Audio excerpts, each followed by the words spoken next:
ایک غریب لڑکی جس کی ساری زندگی چنچی میں گزرتی تھی، اچانک بادشاہ کی نگاہ اس پر کیوں رکی؟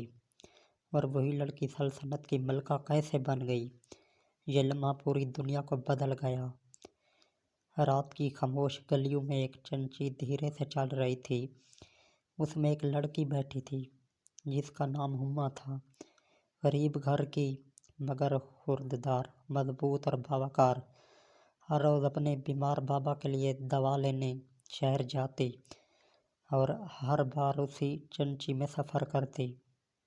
اس کی سادگی میں عجیب جادو تھا، مگر اس کا دھیان کبھی کسی نے نہ کھینچا سوائے اس ایک شخص کے جو پہلی بار چنچی میں بیٹھا تھا۔ وہ سادہ لباس میں تھا، مگر اس کی آنکھوں میں رعب، آواز میں ٹکراؤ اور چلن میں شہزادوں جیسی شان تھی۔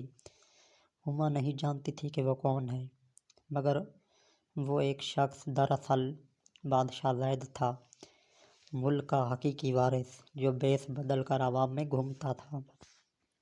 زید نے پہلی بار ہما کو دیکھا تو حیران رہ گیا۔ اتنی مشکل زندگی مگر چہرہ روشن، اتنی غربت مگر خورداری میں پہاڑ۔ چنچی والی نے آہستہ سے بتایا کہ بیٹی بہت مشکل میں ہے، مگر کبھی مانگتی نہیں، باپ کی دوا لے آتی ہے اور پھر گھر سنبھالتی ہے۔ اس رات بادشاہ سو نہ سکا۔ اگلے دن اس نے اعلان کر دیا کہ میں عوام میں سے شادی کروں گا، میں اپنی ملکہ خود چنوں گا۔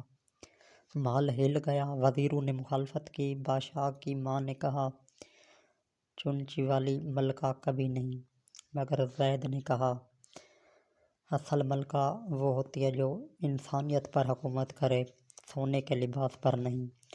وہ سیدھا ہما کے گھر پہنچا۔ پورا محلہ حیران، بادشاہ غریبوں کی گلیوں میں۔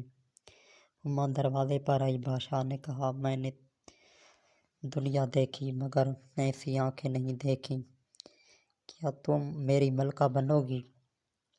ہما کے ہاتھ کانپ گئے، باپ کی آنکھوں سے آنسو بہہ نکلے۔ چند دن بعد وہی لڑکی ایک چنچی میں بیٹھ کر سفر کرتی تھی، اب شاہی بالکونی سے عوام کو سلام کر رہی تھی۔ اور بادشاہ نے آہستہ سے کہا ہما، تم نے ثابت کر دیا کہ اصل بادشاہت کردار کی ہوتی ہے۔